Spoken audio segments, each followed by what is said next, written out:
जय हिंद जवानों, कैसे हो आप सभी दोस्तों। एसएससी जीडी कांस्टेबल के लिए जो हमारी हिंदी की क्लासेस चल रही थी उसमें आज हम लेने वाले हिंदी का मॉक टेस्ट। ठीक है, कि जो हमारा टारगेट है कि 25 में से 25 स्कोर करने का, तो उसके लिए हिंदी के लिए सबसे इजी क्या है कि हम प्रैक्टिस सेट करते रहें, इसके मॉक टेस्ट करते रहें, नए नए क्वेश्चन हम सीखते रहें। ठीक है, और साथ में आपकी क्लासेस भी आती रहती हैं, क्योंकि आपको पता है कि हिंदी का सिलेबस आपका बहुत कम है। ठीक है, बहुत ज्यादा नहीं है, बस उसको जितनी ज्यादा उसकी प्रैक्टिस कर सकते हो, प्रैक्टिस करके आप 25 स्कोर कर सकते हो। ठीक है, 25 में से 25 स्कोर सिर्फ प्रैक्टिस से कर सकते हो, क्लास से नहीं कर सकते। ठीक है, सिलेबस को पढ़ के नहीं कर सकते, क्योंकि नए नए क्वेश्चंस बनते हैं। आपको पता है कि विलोम से पता है, जितने ज्यादा पढ़ोगे उतने ज्यादा होगे, लेकिन प्रैक्टिस से आपको याद हो जाते हैं। तो चलिए मोटिवेशन से आपकी शुरुआत करते हैं कि मंजिल चाहे कितनी भी ऊंची क्यों न हो, रास्ते हमेशा पैरों के नीचे ही जाते हैं। ठीक है, या पैरों के नीचे ही आते हैं, आपको पता है ना रास्ते। तो मंजिल आपकी है, आप सभी का मंजिल क्या है, आप सभी का लक्ष्य क्या है कि एसएससी जीडी में इस बार जॉब लेनी है, इस बार सिलेक्शन लेना है। तो अपना लक्ष्य है ना, इसको तो रखो, लेकिन क्या है कि रास्ते है ना वो आपके पैरों के नीचे, मतलब आपको पता है कि किधर जाना है, समझ रहे हो, आपका रास्ता पता है कि किधर जाना है, क्या क्या आपको पढ़ना है, बस आप सफल हो जाओगे। तो चलिए शुरुआत करते हैं पहले क्वेश्चन से ही। पहले क्वेश्चन में मुहावरा और लोकोक्तियां हमसे पूछी गई है। ठीक है, तो इसमें अर्थ बताना है। मुहावरे और लोकोक्तियां हो या हिंदी के सब कुछ हो, मैं आपको कई बार बता चुका हूं कि हमारे लाइफ से रिलेटेड ही होती हैं, या हमने जो अभी तक पढ़ा हुआ होता है ना वही आपसे पूछी जाती हैं, तो उन्हीं को रिलेट करके हमें बताना, बस उनका अर्थ समझना बहुत जरूरी है। ठीक है, क्वेश्चंस पहले भी सेम होते थे, अभी भी सेम होते हैं, सिर्फ अर्थ चेंज हो जाते हैं। तो अर्थ को आपको समझ लेना है, फिर जो लिखा हुआ है उसको आप आसानी से निकाल जाओगे। पहला क्या है कि ऊंट के मुंह में जीरा, लोकोक्ति का अर्थ क्या है। तो ऊंट के मुंह में जीरा हम बचपन से पढ़ते हुए आ रहे हैं ना कि ऊंट के मुंह में जीरा, इसका मतलब है कि जैसे कि ऊंट के मुंह में जीरा, तो ऊंट है, उसको अगर आप जीरा दोगे तो क्या उसका पेट भरने वाला है, नहीं भरने वाला ना। तो इसका मतलब खाने वाला बहुत ज्यादा है और उसको मिल रहा है बहुत कम। ठीक है, तो क्या हो जाएगा, बहुत अधिक खाने वाले को बहुत कम देना। तो ऑप्शन नंबर बी आपका यहां पर आंसर हो जाएगा कि बहुत अधिक खाने वाले को बहुत कम देना। समझ गए, तो इसका मतलब होता है ऊंट का मुंह में जीरा। अब कुछ भी आ जाए आप निकाल दोगे। आगे देखिए क्या है, ढिंडोरा पीटना मुहावरे का अर्थ है। तो ढिंडोरा पीटना आपने सुना होगा, ये जरूर सुना होगा कि वो ढिंडोरा पीट रहे हैं। ठीक है, इसका मतलब क्या है कि वो प्रचार कर रहे हैं, बातों को प्रचारित करना, बातों को बताना, बातों के बारे में बताना। जैसे आप सभी की जॉब लग जाएगी ना, तो जब आपकी मम्मी है वो उनकी दोस्तों को बताएगी क्या कि मेरे बेटे की जॉब लग गई, मेरी बेटी की जॉब लग गई। ठीक है, तो उसको बोलते हैं ढिंडोरा पीटना, मतलब कि प्रचार करना कि मेरा बच्चा लग गया। ठीक है, कुछ अच्छी चीजें होती हैं, कुछ गलत होती हैं। ठीक है, दोनों का प्रचार तो होता है, लेकिन ढिंडोरे पीटने का मतलब ये नहीं होता सर जॉब लगेगी हम ढिंडोरा नहीं पीटेंगे। ठीक है, होता है यार, फैमिली में सभी बताते हैं, खुशी होती है ना, वो खुशी बाहर तो निकालनी होती है ना। ठीक है, सबसे ज्यादा मैं आपको एक बात बता रहा हूं, आपकी जिस दिन जॉब लगेगी, जिस दिन आपकी जॉब लगेगी, ठीक है, सबसे ज्यादा खुशी होगी आपके माँ बाप को, आपसे भी ज्यादा खुशी होगी, फिर उसके बाद आपको, उसके बाद आपके जो भाई बहन है उनको, और आपके टीचर को। ठीक है, जिससे आप पढ़ रहे हो ना उनको खुशी होगी कि हमारे स्टूडेंट ने सिलेक्शन ले लिया। बाकी सब कितने भी अच्छा दोस्त हो, 3 इडियट्स मूवी देखिए ना, उसमें पता है ना कि दोस्त फेल हो जाए तो दुख होता है, लेकिन वो फर्स्ट आ जाए तो बहुत ज्यादा दुख होता है। तो वही बात है। ठीक है, लगता है ना कि दोस्त खुश होंगे होंगे पार्टी लेने के लिए सिर्फ। ठीक है, आगे देखिए क्या है कि जली कटी सुनाना मुहावरे का अर्थ क्या है। तो जली कटी सुनाने का मतलब होता है बुरी बातें सुनाना, वो बातें सुनाना जिससे कि किसी को दुख होता हो। ठीक है, जो उसके गम हो या जो उसके जख्म हो वो हरे हो जाए, तो उसको बोला जाता है जली कटी बातें सुनाना। तो इसका मतलब हो जाएगा बुरा भला कहना। क्या हो जाएगा, बुरा भला कहना। तो ऑप्शन नंबर ए यहां पर आंसर हो जाएगा, जली कटी बातें सुनाने का मतलब होता है बुरा भला कहना, गलत गलत बोलना। आगे देखिए इसमें आपको बताना है शुद्ध वाक्य कौन सा है। तो शुद्ध वाक्य देखिए कौन सा है, रामचरितमानस एक धार्मिक ग्रंथ है, बिल्कुल सही है, यही हो जाएगा ऑप्शन नंबर ए, ये बिल्कुल सही है। दूसरे में देखोगे, देखिए रामचरितमानस को अलग अलग लिखा गया है, इसमें रामचरितमानस को अलग अलग लिखा गया है, इसको रामचरित और मानस को अलग अलग लिखा गया है। तो ये तीनों क्या हो जाएंगे, तीनों गलत हो जाएंगे, क्योंकि रामचरितमानस है वो एक है और उसका नाम एक है, तो एक साथ आएगा। ठीक है, एक धार्मिक ग्रंथ है। आगे देखिए क्या है कि वह सब प्रमाण सहित अपनी बात बताएगा। तो सप्रमाण आ गया ना, तो उसके साथ सहित नहीं आएगा, तो इसका मतलब ये गलत हो गया। वह प्रमाण सहित अपनी बात बताएगा, ये बिल्कुल सही है। प्रमाण सहित का मतलब होता है प्रमाण के साथ, और इसमें भी सप्रमाण का मतलब ही होता है प्रमाण के साथ। तो सहित है वो एक्स्ट्रा है, तो इसलिए ये गलत है। इसमें बिल्कुल सही है, तो ऑप्शन नंबर बी ही करेक्ट आंसर हो जाएगा। आगे देख सकते हो, वह सप्रमाण के साथ, तो सप्रमाण हो गया तो उसके साथ आएगा नहीं। वह प्रमाण के सहित अपनी बात बताएगा, देखिए वह प्रमाण सहित और प्रमाण के सहित, ये वाला गलत है इसमें, ठीक है। तो ऑप्शन नंबर बी यहाँ पे करेक्ट आंसर हो जाएगा। ये छोटी छोटी चीजें ही होती हैं। इसमें क्या होता है, एग्जामिनर कैसे गलत करवाता है आपसे, मैं आपको बताता हूं। इस ऑप्शन को आपको ऊपर दे देगा और इस वाले ऑप्शन को आपको नीचे दे देगा। पहले इसको पढ़ोगे, वह प्रमाण के सहित, इसको ठीक कर दोगे, नहीं, इसमें आपको चारों ऑप्शन को देखना होता है कि कौन सा बिल्कुल सही है, वही आपको बताना है, ठीक है। इसमें देखिए आपको बताना है शुद्ध वर्तनी कौन सी है, तो शुद्ध वर्तनी कौन सी हो जाएगी, सन्यासी आपका लिखा हुआ है और हम बचपन से पढ़ते हुए आ रहे हैं, सन्यासी आपका हो जाएगा। दूसरा देखिए अधिकारी, तो इसमें अधिकारी है, ये नहीं होगा, अधिकारी ये बिल्कुल सही हो जाएगा। इसमें अधिकारी है, ये अधिकारी है, ये भी गलत हो जाएगा, ये अधिकारी सही हो जाएगा, ठीक है। ये ऑप्शन नंबर बी समझ में आ गया ना। बाकी तीनों क्यों गलत है वो आपको पता चल गया होगा, फिर से दिखा देता हूं अगर नहीं दिख रहा तो। इसमें आ है, ठीक है, इसमें आ है, तो ये दोनों तो वैसे ही गलत हो गए। अब इसमें अधिकारी है, ठीक है, तो अधिकारी नहीं अधिकारी होता है, तो ये हो जाएगा आपका। आगे देखिए क्या है, इसमें आपको बताना है कि फेंक कर चलाए जाने वाले हथियार को क्या कहते हैं। तो जो फेंक कर चलाया जाता है हथियार, अभी तो इसका यूज नहीं होता, लेकिन प्राचीन समय में बहुत ज्यादा यूज होता था, आपने देखा होगा। तो जो भाला है उसको फेंका जाता था, ठीक है, मूवीज में देखा होगा ना, या जो आपने सीरियल वगैरह देखा होगा, इस तरीके का एक भाला होता था, उसको फेंक के यूज किया जाता था, और भी बहुत सारी चीजें होती थी। तो इसमें पूछा गया कि फेंक कर चलाए जाने वाले हथियार को क्या कहते थे। तो जो फेंक कर चलाया जाता है उस हथियार को बोलते हैं अस्त्र, ठीक है, उसको क्या बोला जाता है, अस्त्र बोला जाता है, जो फेंक कर चलाए जाते हैं। और ये क्या है, शस्त्र, जैसे अगर बंदूक, क्योंकि पूछा जाएगा एक पेपर में कि बंदूक क्या है, बंदूक आपके क्या है, शस्त्र है, इसको फेंक कर नहीं चलाया जाता, ये आपके हाथ में रहती है, जो आपके हाथ में रहेगी उसको बोलोगे आप शस्त्र, ठीक है। और जो बाकी वाले होंगे उनको बोलोगे, जो फेंक के चलाएंगे उनको बोलेंगे हम अस्त्र, ठीक है। बोला जाता है ना शस्त्र अस्त्र की शिक्षा दी जाती है, या शास्त्र अलग हो जाता है, इसमें कंफ्यूज मत होना। कुछ स्टूडेंट इसको शास्त्र समझ रहे होंगे, नहीं, शास्त्र अलग होते हैं, ठीक है। शास्त्र हमारे धर्म वाले होते हैं ना, उनकी बात होती है शास्त्र, यह है शस्त्र, अस्त्र शस्त्र, ये फेंक के चलाए जाते हैं, ये हाथ में रहते हैं, ठीक है। ऑप्शन में उदाहरण मैंने दे दिया है बंदूक, और उसका भाला हो जाएगा, ठीक है, भाला। जिसका चित्त स्थिर हो उसको क्या कहते हैं, ये बहुत इंपॉर्टेंट चीज है। क्वेश्चन तो इंपॉर्टेंट है ही, लेकिन बहुत इंपॉर्टेंट चीज है। अगर आपका अपना जो चित्त है, चित्त का मतलब होता है मन, ठीक है, चित्त का मतलब होता है मन। जिस स्टूडेंट ने अपना मन स्थिर कर लिया कि मुझे इस बार एसएससी जीडी में जॉब लेनी है, वो जॉब लेके रहेगा। चित्त स्थिर करने का मतलब होता है एकाग्र चित्त, मतलब एक ही जगह पे उसका मन रुका हुआ है। अब कुछ स्टूडेंट क्या सोचते हैं कि मैं एसएससी जीडी की भी तैयारी कर लूं, इसमें सिलेक्शन ले लूं, यूपी पुलिस का सिलेबस पढ़ लूं, एमपी पुलिस का पढ़ लूं, हरियाणा पुलिस का पढ़ लूं, राजस्थान पुलिस का पढ़ लूं, ठीक है। उसमें आपको पता है सारी चीजें अलग अलग होती हैं। यही तो रीजन होता है स्टूडेंट सिलेक्शन क्यों नहीं ले पाते, पढ़ते भी है, मेहनत भी करते हैं, फिर भी सिलेक्शन नहीं ले पाते। कभी वो हरियाणा जी के पढ़ रहे हैं, कभी राजस्थान जी के पढ़ रहे हैं, कभी यूपी जी के पढ़ रहे हैं, कभी वो करंट अफेयर का पढ़ रहे हैं, कभी मैथ पढ़ रहे हैं, कभी रीजनिंग पढ़ रहे हैं, कभी कुछ नहीं पढ़ रहे, ठीक है। तो इस वजह से सिलेक्शन नहीं होता। और मैं भी आपको काफी समय से देख रहा हूं, आप करंट अफेयर नहीं पढ़ रहे, डेली आपके लिए सुबह करंट अफेयर आ रही है और आप नहीं पढ़ रहे, तो वो आपकी बेवकूफी होगी। मैं आपको बता रहा हूं कि जीके में 25 नंबर में से मान लो 10 नंबर करंट अफेयर के आने वाले हैं, 10 नंबर करंट अफेयर के, ठीक है।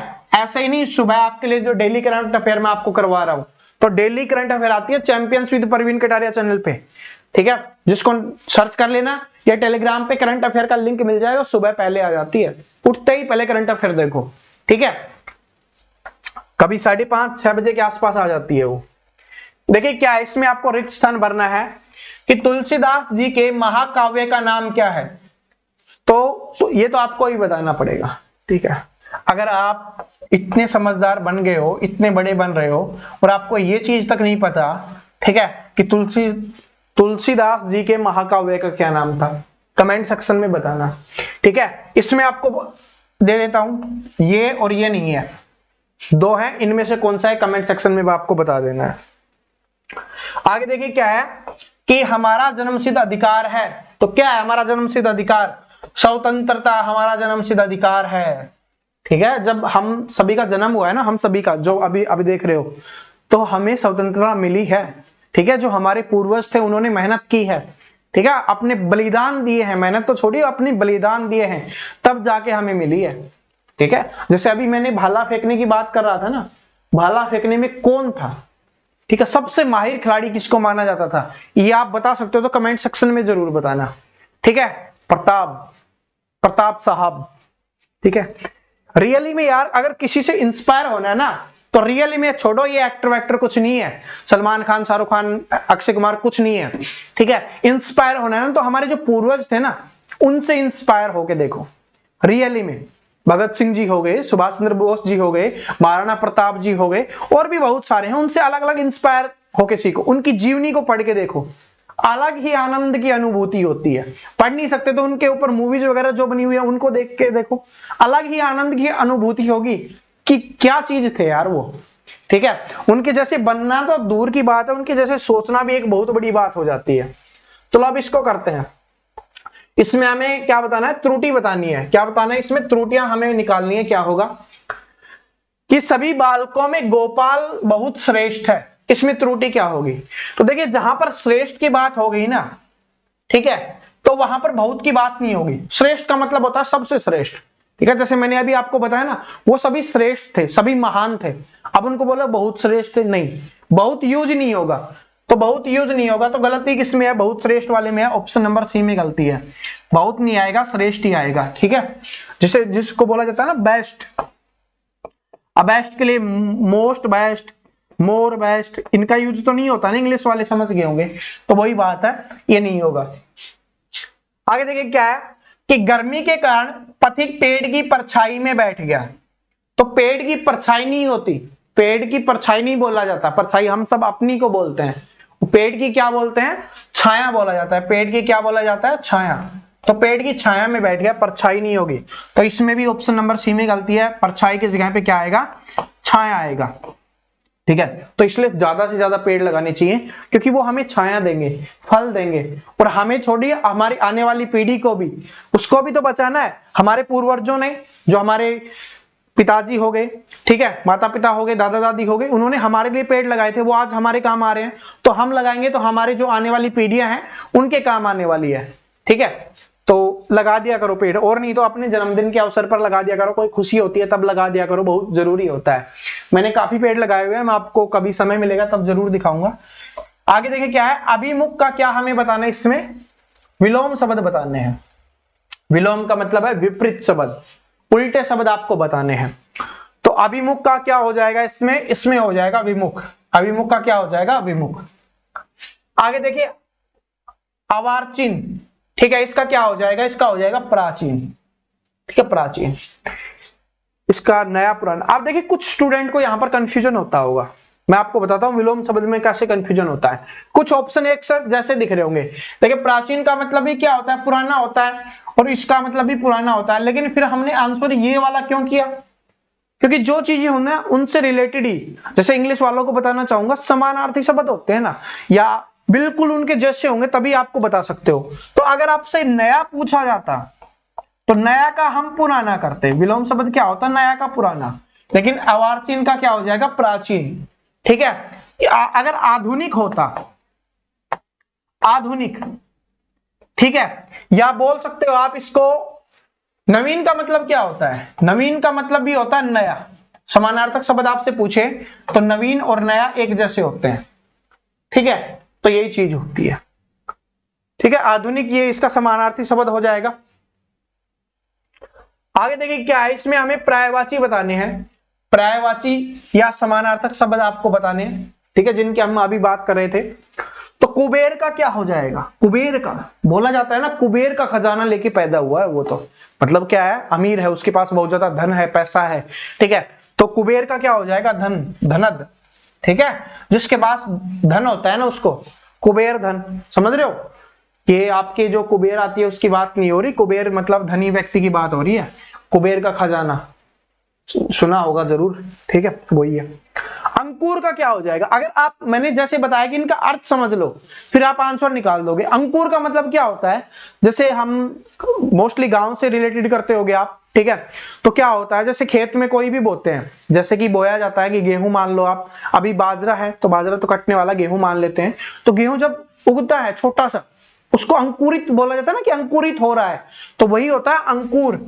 अंकुर का मतलब क्या होता है? आरंभ होना, ठीक है, उसका मतलब होता है आरंभ होना। लेकिन इसमें ये इसका मतलब नहीं होगा, क्योंकि मतलब होता है, लेकिन इसका आंसर अंकुर का है, तो इसका हो जाएगा नवोद्भिद, ठीक है, नवोद्भिद। अभी मैंने बताया था ना नया निकलना, तो ये आरंभ का क्या हो जाएगा? ये नहीं होगा। रीजन मैंने पिछले में समझा दिया था आपको, इस वाले में मैंने समझा दिया था कि पुराना नहीं होगा, प्राचीन होगा, वही चीज है। ये मीनिंग होगी कि आरंभ होना, कि वो उसकी शुरुआत हो रही है, लेकिन इससे रिलेटेड कौन सा होगा? ये वाला होगा, तो क्या हो जाएगा? नवोद्भिद, ऑप्शन नंबर ए, नवोद। अभी बताया था ना नया, नवीन भी नहीं नया, तो ये नवोद्भिद वही है कि अंकुरित होना, ठीक है। आरंभ का क्या होगा? अगर इसमें आरंभ का होता शुरुआत होने का, अगर शुरुआत आता कि शुरुआत का, तब होता आपका आरंभ, ठीक है, यही चीज है। आगे देखिए, यहां से आपको पता है कि 4 से 5 क्वेश्चन बन जाते हैं, तो इसको ध्यान से देखना, और ये आपके जीके में भी काम आने वाला है, तो पढ़ लेना। क्या है कि डायनामाइट एक शक्तिशाली क्या है? तो डायनामाइट क्या है? जिसको पता होगा आंसर निकाल देगा, जिसने जीके पढ़ी होगी, नहीं पढ़ी तो भी पता चल जाएगा अभी कि डायनामाइट क्या है? एक विस्फोटक होता है। क्या हो जाएगा इसमें? विस्फोटक। तो डायनामाइट एक शक्तिशाली विस्फोटक है। इसका उपयोग अल्फ्रेड नोबेल ने किया, उपयोग नहीं, इसका आविष्कार, क्योंकि क्या हो रहा है? आविष्कार की बात हो रही है ना, कि इसमें और दिख रहा ही नहीं है, तो आविष्कार किया है। कि क्या किया? आविष्कार किया। किसने? अल्फ्रेड नोबेल ने, ठीक है। तो ये पढ़ लेना, पूछा जाएगा साइंस में, आपके जीके में, कि जो आपका डायनामाइट है उसका आविष्कार किसने किया? तो क्या हो जाएगा? अल्फ्रेड नोबेल ने। आगे देखिए क्या है कि डायनामाइट के आविष्कार से विश्व में क्या मच गया? तो विश्व में तहलका मच गया, ठीक है। युद्ध नहीं हुआ, ना घमासान मचा, ना जंग हुई, क्या होगा? तहलका मच गया, क्योंकि डायनामाइट का आविष्कार होना बहुत बड़ी बात थी, ठीक है, विश्व के लिए बहुत बड़ी बात थी, क्योंकि बहुत उपयोगी चीज है। अगर सही ढंग से उपयोग किया जाता तो बहुत ज्यादा उपयोगी चीज है, ठीक है। तो क्या मच गया? तहलका मच गया। उसके बाद क्या हुआ? डायनामाइट के आविष्कार से विश्व मंच में तहलका मच गया। खनन उद्योग में इसकी उपयोग होने लगी, ठीक है, इसकी बहुत ज्यादा मांग होने लगी। क्या होने लगी? मांग होने लगी, समझ रहे हो? क्योंकि जो काम की चीज है, खनन उद्योग समझ गए होगे ना आप, जहां पर खनन का काम होता है वहां पर इसकी ज्यादा मांग होने लगी। डायनामाइट होता है ना, जो आपने भी देखा होगा, पहाड़ों को फोड़ने में काम लेते हैं ज्यादातर गाँव में, तो वही चीज है। तो क्या होने लगी? उसकी मांग होने लगी। इन्हीं के नाम पर पुरस्कार की शुरुआत की गई। तो इन्हीं के नाम पे कौन से पुरस्कार की शुरुआत की?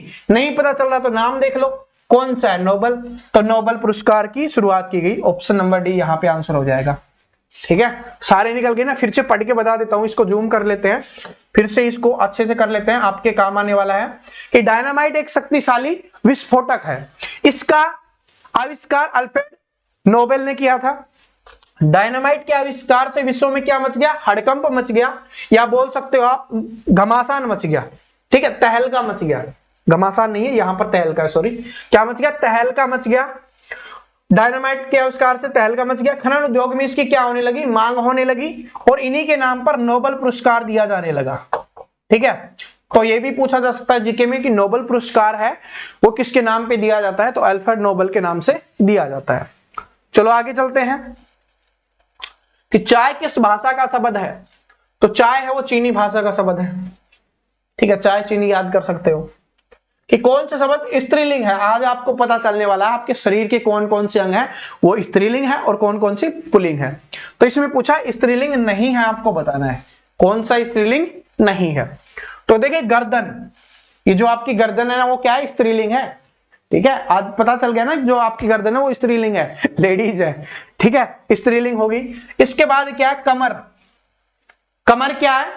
ये भी क्या है? आपकी स्त्रीलिंग है। इसके बाद जीभ, यह भी स्त्रीलिंग है। लेकिन कान क्या है? ये आपका पुल्लिंग है। तो जो स्त्रीलिंग नहीं है वही हमें बताना था, तो इसका आंसर हो जाएगा कान। बाकी जीभ नोट कर लेना, याद कर लेना, काम आएगा स्त्रीलिंग पुल्लिंग में, ठीक है। एक वचन बहुवचन भी पूछा जाता है, स्त्रीलिंग पुल्लिंग भी पूछा जाता है। तो जीभ होगी, क्या होगी? स्त्रीलिंग है। कमर क्या है? स्त्रीलिंग है। गर्दन क्या है? स्त्रीलिंग है। कान क्या है आपका? पुल्लिंग है। ठीक है, कान नाक क्या होगा? पुल्लिंग हो गया। आगे देखिए क्या है, अपने हाथ जगन्नाथ का क्या अर्थ है? तो अपना हाथ जगन्नाथ का मतलब क्या होता है कि अपना कार्य स्वयं करना। ठीक है, किसी के भरोसे ना रहना, उसी को बोला जाता है अपना हाथ जगन्नाथ, मतलब अपना कार्य स्वयं करना। ठीक है, तो आशा करता हूं आज की क्लास देख के आपको मजा आया होगा। ठीक है, अच्छे समझ में आ गया होगा, आंसर भी आपने निकाले होंगे, कुछ नया सीखने को भी मिला होगा। तो अगर ये सारी चीजें हुई हैं तो वीडियो को लाइक कर दो। चैनल पे नए हो तो जो नीचे लाल कलर का बटन दिख रहा है उस पर क्लिक करो, साथ में बेल आइकन को प्रेस करो, ताकि आने वाली वीडियोस की अपडेट आपको रेगुलर मिलती रहे। और जिसने मैथ वाली क्लास नहीं देखी है, अभी आपको यहाँ पर शो हो रही होगी और ऊपर आई बटन में भी लिंक आ गया होगा, तो उस क्लास को जरूर देख लेना, आपके लिए वो बहुत ही ज्यादा इंपॉर्टेंट होने वाली है। तो मिलते हैं अगले वीडियो में, तब तक हंसते रहिए, मुस्कुराते रहिए, पढ़ते रहिए। सभी को बेस्ट ऑफ लक।